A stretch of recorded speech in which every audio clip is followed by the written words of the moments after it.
جوانی فیملی کے مرحومین اور جملہ مومنین مومنات کے مرحومین کو ایصال ثواب.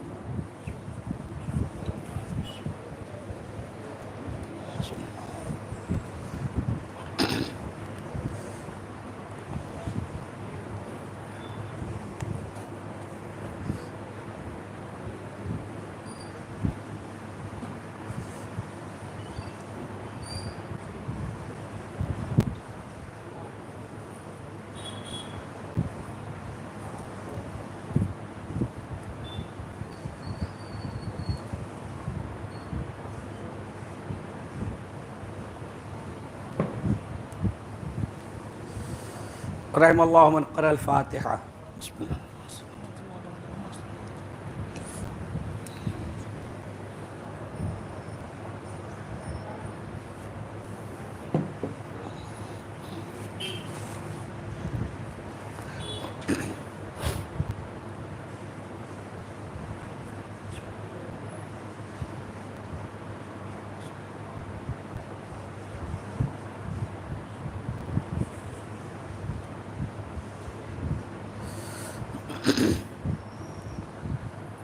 لا حول ولا قوة إلا بالله العلي العظيم.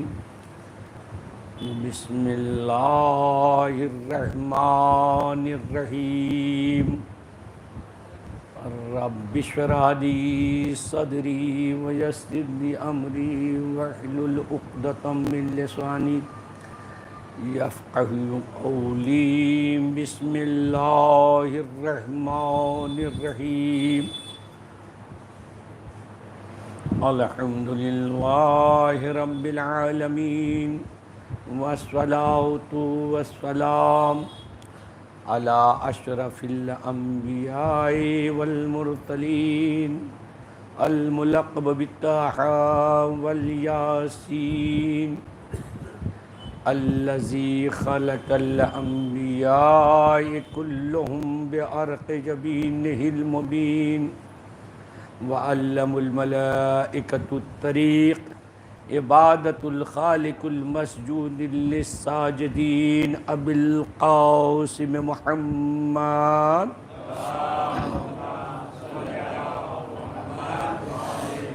وآلہ الطیبین الطاہرین المعصومین.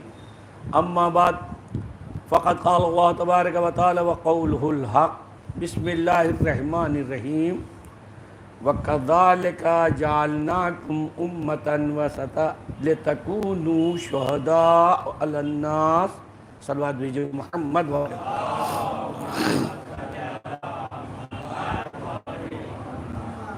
برادران محترم سامعین ذویل احترام. اس آیت کے ذیل میں گفتگو چل رہی تھی اور آج یہ تیسری مجلس ہے. میں اس سے پہلے بیان کر رہا تھا کہ خداوند عالم نے اہل بیت کو امت وسط قرار دیا.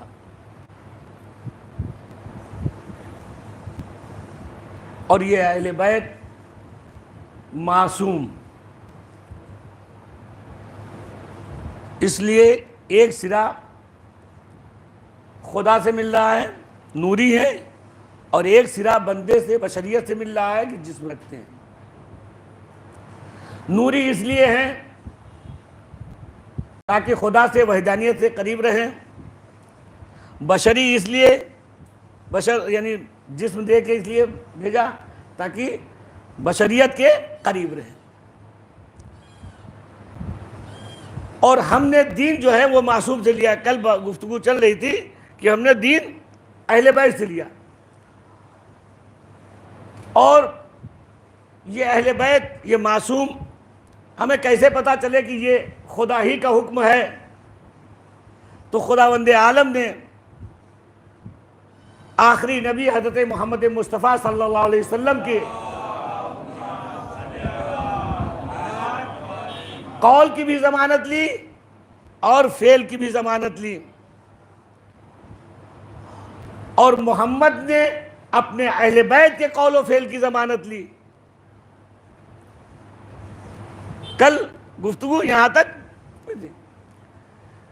تو یہ اہل بیت جن کے قول و فعل کی ضمانت خود ہمارے اور آپ کے آخری نبی حضرت محمد مصطفیٰ صلی اللہ علیہ وسلم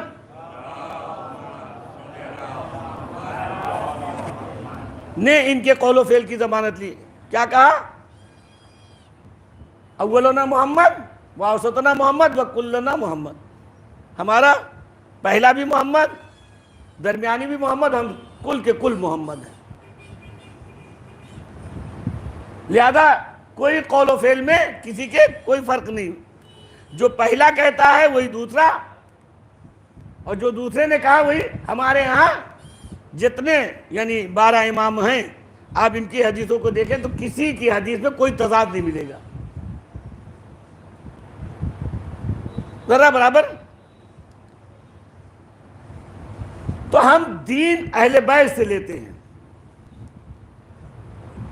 اچھا، یہ ہمارے اور آپ کے آخری نبی حضرت محمد مصطفیٰ صلی اللہ علیہ وسلم جس وقت آئے 40 یعنی آپ دیکھیں کہ رسول آنے ہی کے بعد تبلیغ کرنا نہیں شروع کیا.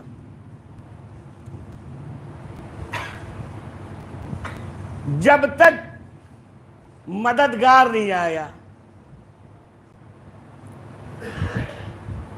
جب تک مددگار نہیں آیا اس وقت تک. ہاں یہ اور بات ہے کہ لوگوں سے اپنی صداقت کا لوگ صادق مانتے رہے، امین کہتے رہے، سب کچھ رہا، لیکن اس جب تک علی نہیں آئے، مددگار نہیں آیا، اس وقت تبلیغ. اور جب رسول آئے تبلیغ کرنا شروع کیا تو آپ دیکھیں کیا ماحول تھا. بت پرستی. ایسے زمانے میں رسول آئے اور انہوں نے تبلیغ کرنا شروع کیا، اور جب تبلیغ کر رہے تھے تو کتنی زحمتوں کا سامنا کیا، کتنی مشکلات کا سامنا کیا، لیکن رسول کا اخلاق، رسول کا کردار ایسا تھا کہ لوگ جوک در جوک اسلام میں داخل ہو رہے تھے. جب لوگوں نے دیکھا کہ یہ اسلام بڑھ رہا ہے تو بتوں کی پوجا کرنے والے، لات و منات کی پوجا کرنے والوں کو کھلبلی ہوئی کہ اگر یہ اسی طریقے سے اسلام بڑھتا رہا تو پھر ہمارے ان کا کیا ہوگا. اب کیا ہوا؟ میٹنگ بلائی گئی. ابلیس نے سب کو میٹنگ میں بلایا، اور جب میٹنگ بلائی، ظاہر سی بات ہے میٹنگ جب بلائی جاتی ہے تو کبھی کبھی میٹنگ ناکام بھی ہو جاتی ہے. بہرحال اس نے بلایا میٹنگ. اب جب میٹنگ بلایا لوگ جمع ہوئے، کہا اب کیا کیا جائے، سب نے رائے مشورہ بتائیے، آپ کیا، آپ کی رائے کیا ہے، آپ کی رائے کیا ہے. یہ اسلام اسی طریقے سے بڑھتا رہے گا تو پھر یہ ہمارے ان لوگوں کا کیا ہوگا، بتوں کا. تو کسی نے کہا ان کا بائیکاٹ کر دیا جائے، کسی نے کہا ان سے سارے تعلقات کو ختم کر لیا جائے، کسی نے رائے دیا کہ ان کو مکے سے نکال دیا جائے. جیسے ہی کسی نے کہا کہ ان کو مکے سے نکال دیا جائے تاکہ نہ یہ رہیں گے نہ یہ ہم لوگ کا کوئی پریشانی ہوگی، تو ابلیس کھڑا ہوا. کیا کہا تم نے؟ اگر ان کو یہاں سے نکال دیں گے تو تم ان کو دیکھ نہیں رہے ہو، ان کی زبان کی شیرینی، یہ جہاں جائیں گے وہ لوگ جمع ہوں گے. یہ پہلا لفظ ہے ابلیس نے جو جناب رسول خدا صلی اللہ علیہ وسلم کی زبان کے بارے میں کہا.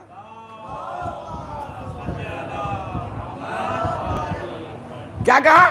کہ رسول کی زبان کتنی شیرینی ہے، یہ جہاں جائیں گے لوگ ان کے ارد گرد جمع ہوں گے. ہم رسول کے ماننے والے ہیں. ہم اپنی زبان کو دیکھیں. بھائی ڈر رہا ہے کہ کہیں کچھ کہہ نہ دے, ماں ڈر رہی ہے, باپ ڈر رہا ہے, رشتہ دار سامنا کرنے کے لیے تیار نہیں ہے. ہماری زبان میں یہ ہے. سوچیں, ہم اس رسول کے ماننے والے ہیں.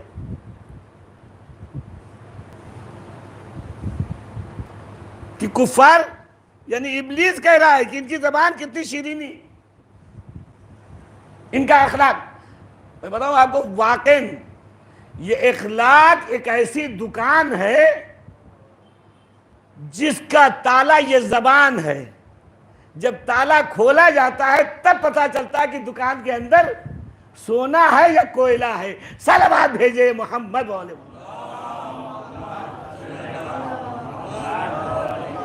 یہ اخلاق ایک دکان ہے. تو آپ دیکھیں رسول کا اخلاق. رسول کا اخلاق تو آپ نے دیکھا کہ ایک ضعیفہ برابر کوڑا پھینکا کرتی تھی, اور جب کوڑا نہیں پڑ رہا, ہم اور آپ ہوتے تو خوش ہوتے کہ چلیے آج تو بچ کے نکل گئے. 2-3 دن نہیں ہوا تو لوگوں سے معلوم کیا, اور جب معلوم کیا تو کیا کہا, وہ تو بیمار ہے. تو رسول نے کہا پہلے کیوں نہیں بتایا, ہم اس کی عیادت کے لیے جاتے. کہا کیا کہا؟ جو بہت زیادہ ان کے قریب تھے ان لوگوں نے کہا کیا کہا یا رسول اللہ, ہم نہ جائیں گے نہ آپ کو جانے دیں گے. رسول نے کہا ہم بھی جائیں گے, تمہیں بھی لے کے جائیں گے. مجھے پورا واقعہ نہیں بیان کرنا, آپ سنیں. رسول گئے, رق الباب کیا, اس کے عورت آئی, دروازہ کھولا, کہا ارے مسلمانوں کا رسول آیا ہے اور کہہ رہا ہے, معذرت کر رہا ہے کہ مجھے دیر میں اطلاع ملی, اور پہلے اطلاع ملی ہوتی تو اور پہلے میں یہ عادت کے لیے آتا. اب وہ سوچ رہا ہے جو انسان رسول کے اس پہ کانٹے بچھا رہا ہے, اور ایسے کانٹے خاردار کہ وہ مکے اور مدینے کے درمیان خاردار کانٹے کہ وہ چبھنے کے بعد بہت درد ہوتی, تکلیف ہوتی تھی. وہ لا کے رسول کے, جیسے اس کی بیوی نے دیکھا کہ مسلمانوں کا رسول آیا ہے اور تمہاری عیادت کی, اور کہہ رہا معذرت بھی کر رہا ہے کہ دیر میں اطلاع ملی, اور پہلے ملی ہوتی تو اور پہلے آتا. کیا کروں, دروازہ کھول دوں؟ اب وہ شرمندہ ہے, کروں تو کروں کیا کروں, بلا لوں تو ایسے آدمی کا سامنا کیسے کروں, ایسے بااخلاق. اور اگر رخصت کر دوں دروازے سے تو یہ بھی بہت بری بات. اب یہ سوچ رہا کرے تو کرے کیا کرے. اسے سوچا دروازے سے واپس کرنا یہ بھی مناسب نہیں ہے, بلا لوں تو سامنا کیسے کروں. اس نے کہا کہ ایسا ہے کہ میرے چہرے پہ ایک سفید کپڑا ڈال دوں تاکہ سامنا, اور دروازہ کھول دوں. بیوی نے کپڑا ڈالا اور دروازہ کھولا. رسول آئے, کہا بھائی معاف کرنا, مجھے دیر میں اطلاع ملی, اگر اور پہلے ملی ہوتی تو اور پہلے تمہاری عادت کے لیے آتا. تمہارا مزاج کیسا ہے, طبیعت کیسی ہے؟ کوئی جواب نہیں دے رہا. پھر رسول نے کہا, تو ایک مرتبہ کہتا ہے جو محمد ابن عبداللہ کہتا تھا, وہ کہتا ہے یا رسول اللہ, جب تک آپ مجھے کلمہ نہ پڑھوا لیں گے میں آپ کی کسی بات کا جواب نہ دوں گا. تو یہ اسلام جو پھیلا ہے یہ اخلاق کی بنا پر, تلوار کے ذریعے سے نہیں پھیلا ہے. صلوات بھیجیے محمد والے محمد.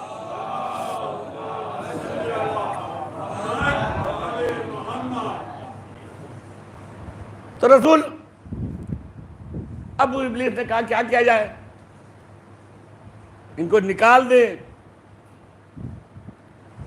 سوسائڈ کار کرنے کے لیے کہا, لوگوں نے کہا ان سے تعلقات ختم کر لو, کسی نے کہا کہ کو باہر نکال دو. اس نے کہا باہر نکالیں کہ ان کی زبان کی شیرینی دیکھ رہے ہو. کہا پھر کیا کریں؟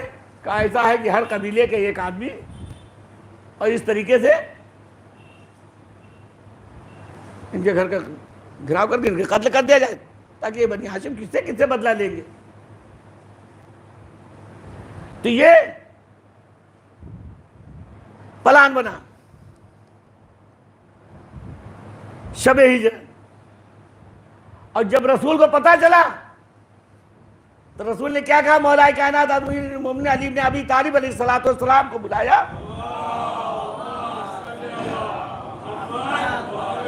اور کہا اے علی، آج کی شب آپ ہمارے بستر پر سو جائیے، ہماری جان کو خطرہ ہے.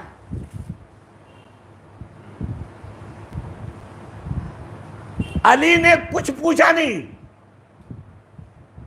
دیکھیے اسی کو کہتے ہیں اطاعت بھی. اطاعت کیا، جیسے حکم دیا فوراً کاٹی. اب علی بستر پہ لیٹے، کفار گھیرے رہے، پوری رات رسول کا گھر گھیرے رہے، اور علی رسول چلے گئے، علی لیٹے رہے. اب جب یہ صبح ہوئی دیکھا علی نہیں، رسول تو ہے نہیں، علی لیٹے ہیں.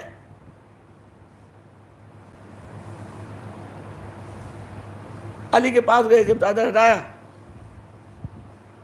کہا رسول کہاں ہے؟ کہا ہمارے حوالے کر کے گئے تھے.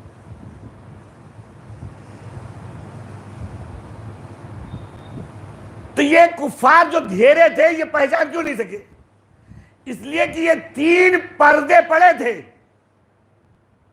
اور جب یہ 3 پردے ہٹے ہیں تو علی نظر آئے ہیں. پہلا رات کی تاریکی کا پردہ، دوسرا دیوار کا پردہ، تیسرا چادر کا پردہ. تو جب یہ 3 پردے ہٹتے ہیں تو علی بلا فضل نظر آتے ہیں. صلوات بھیجے محمد بولے.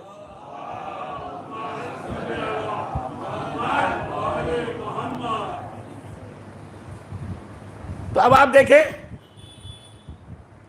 تاریخ سے پوچھئے کہ یہ بتائیے کہ وہ لوگ کون ہیں جن لوگوں نے رسول کے گھر کو گھیرا تھا. تو وہ جواب دیتے ہیں ارے وہ سب کیا کریں گے، وہ سب مسلمان ہو گئے. تو جن لوگوں نے رسول کے گھر کو گھیرا تھا وہ مسلمان ہو گئے، جس کا لال قربان ہو رہا تھا وہ آج تک کافر ہے. صلوات بھیجے محمد بولے.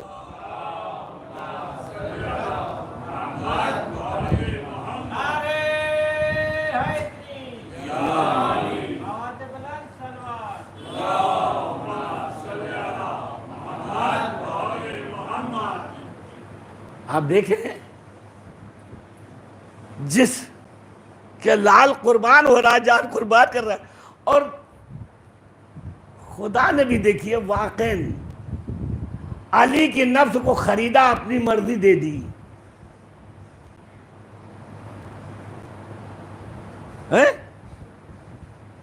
اللہ نے اپنی مرضی دے کے علی کے نفس کو خرید لیا. تو میرے دوستو نفس اتنا طیب و طاہر رکھو کہ خدا خریدے. ایسا نہیں کہ علی کے ایک نفس تھا اور خرید لیا ختم.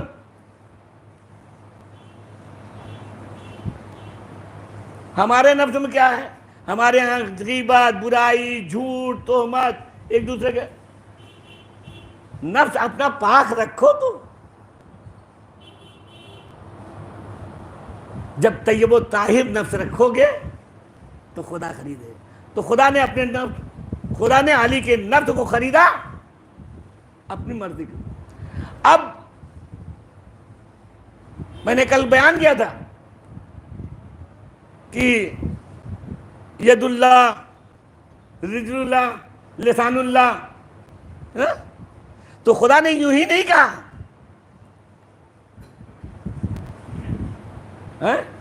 اب یہ علی کا ہاتھ ید اللہ ہے،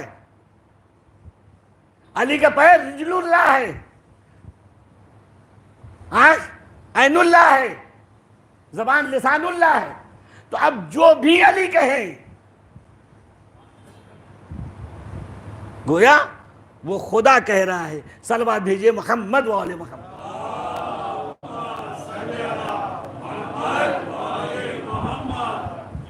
یہ علی ہیں کون؟ واقع آپ دیکھیں رسول نے علی کے لیے کیا کہا. رسول نے، ہمارے ایک بہت بڑے عالم آ گئے شیخ امالی نے اپنی کتاب، شیخ صدوق نے اپنی کتاب امالی میں لکھا ہے، جس کو آغا مستنبط نے اس حدیث کو پڑھا. اور جب آغا مستنبط نے اس حدیث کو پڑھا، شیخ صدوق نے جو اپنی کتاب امالی میں لکھا کہ رسول فرماتے ہیں اے علی، اگر کسی نے تمہاری فضیلت میں ایک حدیث بیان کی تو اس کا ثواب بے پناہ ثواب، اور اگر اس نے اس حدیث کو لکھ دیا تو جب تک وہ تحریر رہے گی اس کو ثواب ملتا رہے گا. اور اگر کسی نے اس لکھی ہوئی تحریر پر نگاہ ڈالی تو آنکھوں کے ذریعے سے جتنے گناہ کیے سب گناہ خدا معاف کر دے گا. اور اگر کسی نے اس حدیث کو پڑھا اور تمہارے کان نے سنا تو کان کے ذریعے سے جتنے گناہ کیے سب خدا معاف کر دے گا. اور اے علی، جس نے اس حدیث کو لکھا پڑھا یا دیا اسے بے پناہ ثواب ملے گا. آغا مستنبط نے جب اس حدیث کو پڑھا تو انہیں بھی شوق ہوا کہ میں بھی مولا کائنات امیر المومنین علی بن ابی طالب علیہ السلام کے فضائل لکھوں.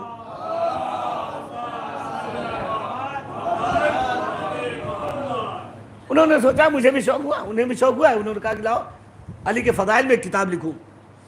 تو انہوں نے 4 جلدوں میں ایک کتاب لکھی، اور کوئی جلد 400-500 صفحے سے کم نہیں. اور کتاب کا نام کیا رکھا؟ ہم اور آپ ہوتے بحر الفضائل، دریائے مناقب، ایسے ایسے نام رکھتے. انہوں نے وہ کتاب لکھا اور اس کتاب کا نام لکھا القطرہ، ایک قطرہ. یعنی فضیلت کا یعنی ایک قطرہ. بولیے آغا مستنبط اتنے بڑے عالم، اور جب علی کے فضائل انہوں نے لکھنا شروع کیا تو اس کتاب میں 4 جلدیں، اور کوئی جلد جو 400-500 صفحے سے کم نہیں، اور اس کتاب کا نام رکھا القطرہ، ایک قطرہ. تو دیکھیں واقعی ایک شاعر علامہ مولانا روم کہ آپ نے شعر سنے ہوں گے، انہوں نے بڑی اچھی بات کہی ہے مولا کائنات امیر المومنین علی بن ابی طالب علیہ السلام کے بارے میں.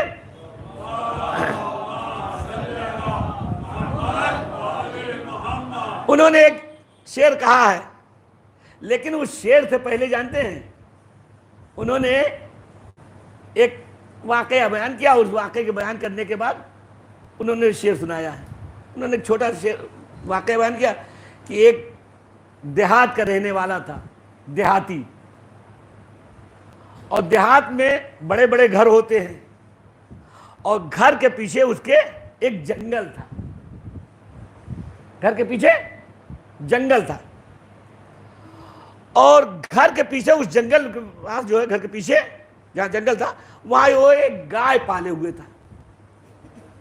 گائے پالے ہوئے تھا، اور گائے کو وہ رات میں وہی باندھتا تھا، گھر کے پیچھے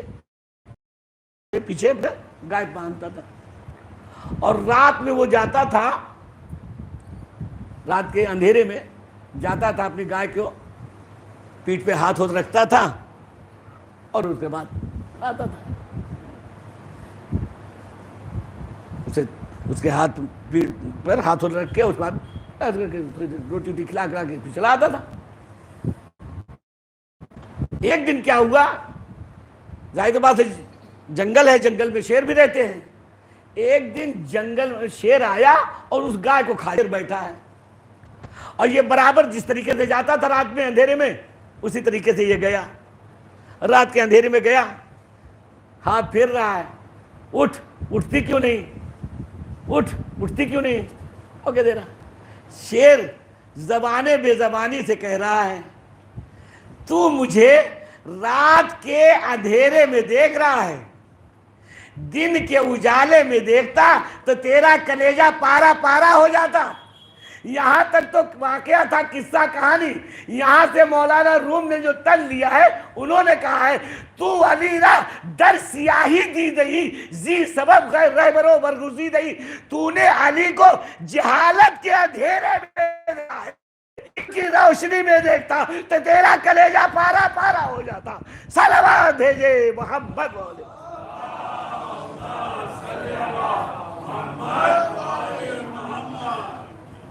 تو نے علی کو جہالت کے اندھیرے میں دیکھا ہے, علم کے اندھیرے میں دیکھا ہے. اگر علم کی روشنی میں دیکھتا تو پتہ چلتا علی ہیں کیا. اور واقعی دیکھیے, ہم علی کے چاہنے والے ہیں. علی ہم سے کیا چاہتے ہیں, یہ نہیں کہ صرف ہم کہہ دیں, ہم دعویٰ کریں کہ ہم مولا کے چاہنے. مولا بھی تو کہیں ہاں ہمارا چاہنے والا ہے. ہم ایسے بنے, کونو لنا زینن ولا تکونو علینا شینن. عزت کے معصومین کہتے ہیں کہ ہمارے لیے عزت کے سبب بننا, ذلت کے سبب نہ بننا. کہ لوگ دیکھیں اور کہیں کہ یہ علی کا چاہنے والا ہے, یہ علی کا ماننے والا ہے. اس طریقے خدا کی قسم علی کے چاہنے والے ایسے ایسے گزرے ہیں, اگر آپ دیکھیں اپنی جانوں کو قربان کر دیا ہے. درامیہ جس کے 4 بیٹے, اس نے اپنے مولا کائنات قربان کر دیا. 4 بیٹے اس کے شہید ہوئے تھے جنگ صفین میں. یہ علی کی عاشق تھی, علی کی ماننے والی تھی, رجز پڑھا کرتی تھی, فوجوں کو جوش دلاتی تھی. اس کے 4 بیٹے مر گئے, اور اس کے بعد علی کی جب شہادت ہو گئی تو حاکم شام کو پتہ چلا کہ درامیہ حج کرنے جا رہی ہے. اس نے اپنے آدمیوں سے کہا کہ چاہے بول دو جا کے کہ میں ملنا چاہتا ہوں. پیغام پہنچا, اس نے کہا وہ ملنا چاہتا ہے نا, میں تو نہیں ملنا چاہتی. یہاں تک حج کے موقع پہ قافلہ جا رہا تھا, دونوں کا قافلہ آمنے سامنا ہوا. جب ٹکرایا تو اس نے پھر کہا کہ میری خواہش تھی تم سے ملاقات کرنے کی. یہ میں کہا ٹھیک ہے, تمہاری خواہش تھی, میری نہیں. کہا یہ بتاؤ علی کیسے تھے. علی کے بارے میں پوچھنا شروع کیا. اب تو علی نہیں ہے نا. کہا کیا کہا. اس نے یہ سوچا کہ اب تو علی نہیں ہے, علی شہید ہو چکے ہیں. زیادہ عاشق علی سے اس کا امتحان لینے لگے. اس نے فضائل علی کے بیان کرنا شروع کر دیا, اور اس کے بعد کہا دیکھو علی نے اپنے تمہارے 4 بیٹے کو قتل کروا دیا. یہ وہ کیا کہا. ارے میں کتنے بد نصیب ہوں کہ علی شہید ہو گئے, میں ابھی تک زندہ ہوں. علی کے فضائل بیان کرنا شروع. تو اس نے کہا ایسا ہے کہ چھوڑیے یہ سب باتیں, بتائیے کہ اگر ہم کوئی چیز آپ کو تحفہ دے تو آپ قبول کریں گے. کہا ٹھیک ہے, اگر آپ کچھ دینا چاہتے ہیں دیجیے. اس نے 100 سرخ بالوں والی اٹھنیاں دیا, اور اس کے بعد کہہ رہا ہے یہ بتاؤ اگر علی ہوتے تو دیتے. درامیہ نے کہا نہیں, علی ہوتے تو 1 درہم بھی نہ دیتے, یہ تو بہت زیادہ ہے. اور یہ ناز کر رہا تھا دیکھے پکڑ رہا تھا. کہا علی ہوتے تھے 1 درہم بھی نہ دیتے. کہا کیوں؟ کہا اس لیے کہ علی بیت المال کو غریبوں پہ تقسیم کرتے تھے, تمہاری طریقے سے لوگوں کو خریدنے کے لیے نہیں. صلوات بھیجے محمد والے.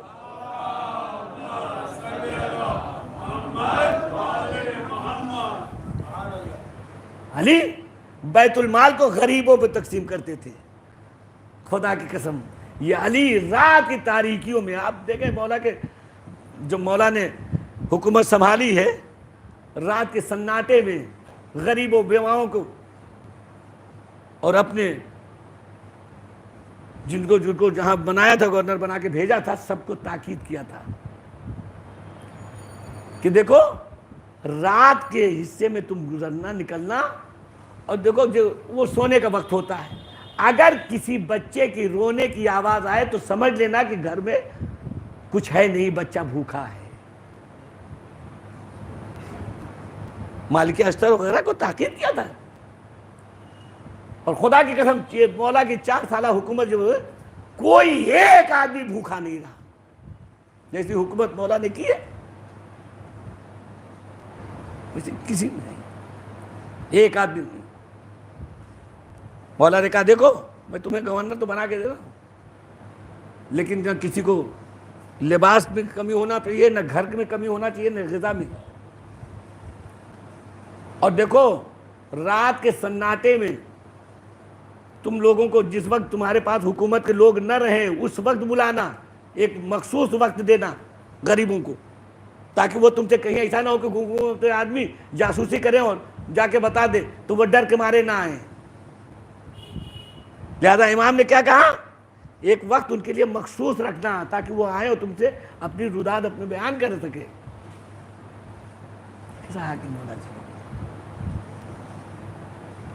اور واقعی آپ دیکھیں بی بی فاطمہ زہرا بھی, یہ بی بی فاطمہ زہرا کی چادر کئی مرتبہ بکی ہے.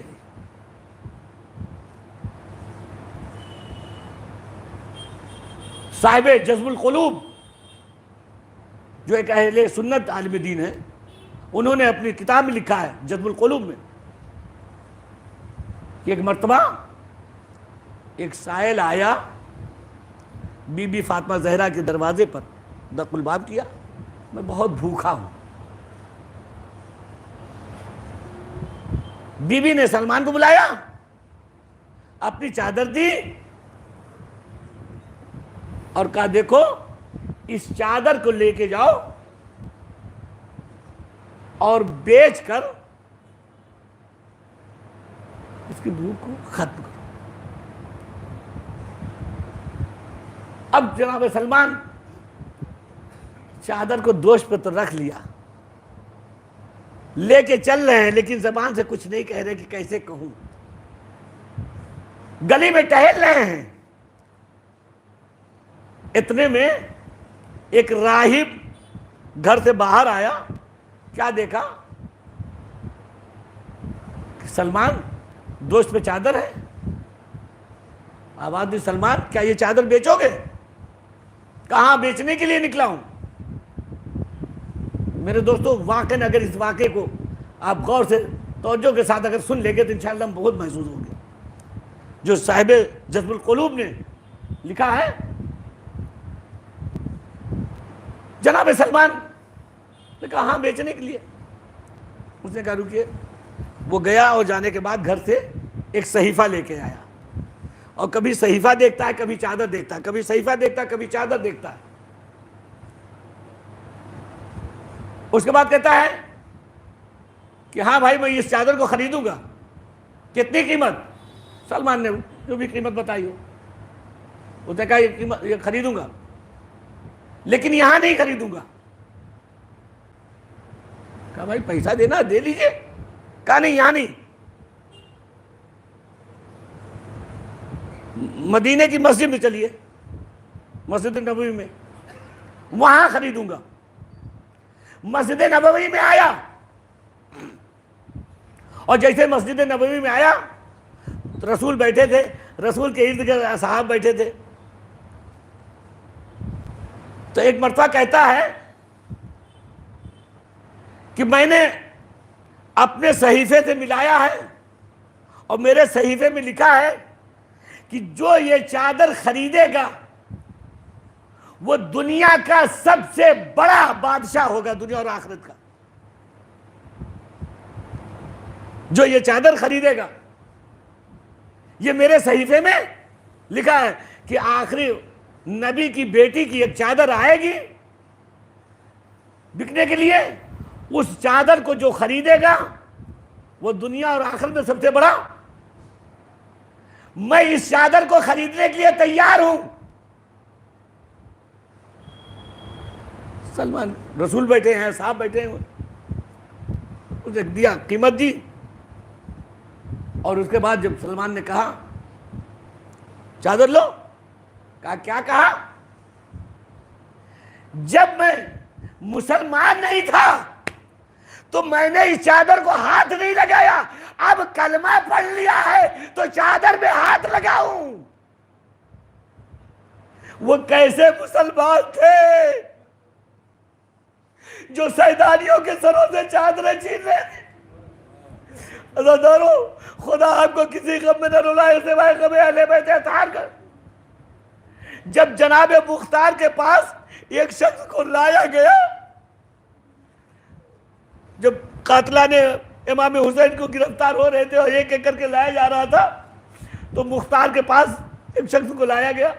جناب مختار نے پوچھا تیری کیا غلطی ہے، تم نے کیا کیا تھا، کیا خطا کی تھی؟ تو کہتا ہے میں نے کچھ نہیں کیا تھا۔ فوراً جناب مختار نے جو لے کے آئے تھے اس سے کہا کہ اس کو کیوں لائے جب اس نے کوئی گناہ نہیں کیا ہے، کسی کو قتل نہیں کیا ہے؟ کہا نہیں مولا، اس نے جو کیا ہے یہ قبول نہیں کر رہا ہے۔ جناب مختار کو جلال آ گیا، بتاتا ہے کہ نہیں؟ جیسے جناب مختار نے کہا تو ایک مرتبہ کہتا کہ میں نے کسی کو قتل نہیں کیا تھا، نہ میں نے تیر چلایا تھا، ہاں میں نے رضا کیجی تھی جناب زینب۔ بس عزاداروں یہ سننا تھا، جناب مختار نے سر و سینے کو پیٹ لیا۔ زینب کی شہزادی زینب کی چادر اس ملعون نے چھینا تھا۔ ہاں عزاداروں، یہ ایام وہی ہے جب سیدانیہ کوفہ و شام کے بازاروں سے تشہیر ہو رہی۔ ہاں عزاداروں، کوفے سے ہونے کے بعد یہ قافلہ شام کی طرف جا رہا ہے۔ عزاداروں، چند جملے و خط زحمت، یہ قافلہ بیبیوں کا اہل حرم کا جا رہا تھا۔ ایک منزل پہ ٹھہرا، جہاں دیکھا کچھ بیبیاں ہیں۔ عزاداروں، یہ ہماریاں جا رہی تھی جس میں بیبیاں تھی۔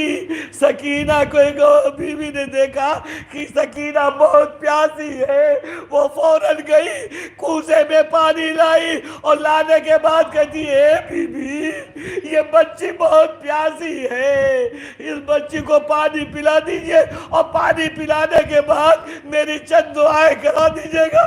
عزاداروں، دعا کا نام سننا تھا۔ جناب زینب نے کہا اے میری لاڈلی سکینہ، پانی بعد میں پینا، پہلے اس کے لیے دعا کرا دو۔ عزاداروں، ایک مرتبہ جناب زینب نے پوچھا اے بی بی تیری دعا کیا ہے؟ عزاداروں، اس نے کہا کہ میری پہلی دعا یہ ہے کہ جس طریقے سے یہ بچی یتیم ہوئی ہے میری بچی یتیم نہ ہو۔ عزاداروں، سکینہ پہ کیا بیتی ہوگی مجھے نہیں معلوم۔ سکینہ نے للے ہاتھ اٹھائے، آواز دی اے پالنے والے، جس طریقے سے میں یتیم ہوئی اس کے بچے یتیم نہ ہو۔ ہاں عزاداروں، زینب نے کہا اے بی بی تیری دوسری دعا کیا ہے؟ عزاداروں، بی بی نے کہا میری دوسری دعا یہ ہے کہ مجھے مدینے جانا نصیب ہو۔ عزاداروں، مدینے کا نام سننا تھا، زینب نے برداشت نہ ہو سکا، آواز دی بی بی مدینہ؟ کہا مدینے میں؟ کہا کہاں جانا چاہتی ہیں؟ کہا محل بنی ہاشم۔ کہا محل بنی ہاشم میں؟ کہا محل بنی ہاشم میں تمہارا کوئی رہتا ہے؟ کہا ہاں۔ یہ کیوں پوچھتی ہو؟ ارے وہاں میرا شہزادہ حسین ہے، میری شہزادی زینب ہے۔ ازادارو زینب نے جیسے ہی سنا آواز دی، اے ام حبیبہ، ارے تو نے کہا بشر، میں تیری شہزادی زینب۔ ام حبیبہ نے سرو سینے کو پیٹ دیا، آواز دیے میری شہزادی یہ آپ کے ساتھ سیعلم الذین ظلموا ای منقلب۔ بولنے والے تجھے واسطہ محمد و اہل بیت اطہار، جملہ مومنین مومنات جو بھی پریشان حال ان کی پریشانیوں کو دور فرما، جو مریض انہیں شفائے کاملہ عاجلہ عنایت فرما، جو حضرات کے مشتاق ہوں حضرات سے مشرف فرما۔ یا اللہ محبان اہل بیت جہاں کہیں ہوں ان کی جان مال عزت و آبرو کی حفاظت فرما، دشمنان اہل بیت کو نیست و نابود فرما۔ یا اللہ ہمارے گناہ کبیرہ و صغیرہ کو معاف فرما، ہمارے والدین کے گناہ کبیرہ و صغیرہ کو معاف فرما، ہمارے امام زمانہ کا ظہور جلد از جلد فرما، ہم کو ان کے ناصر و مددگار میں قرار دے۔ ربنا تقبل منا انک انت السمیع العلیم۔ آپ حضرات ایک مرتبہ سورہ حمد، 3 مرتبہ سورہ توحید پڑھ کر مرحوم محمد ظفر ابن یاسین اور ویرانی فیملی کے مرحومین، مرچنٹ فیملی کے مرحومین، پنجوانی فیملی کے مرحومین اور جملہ مومنین و مومنات کے مرحومین کو اصالِ ثواب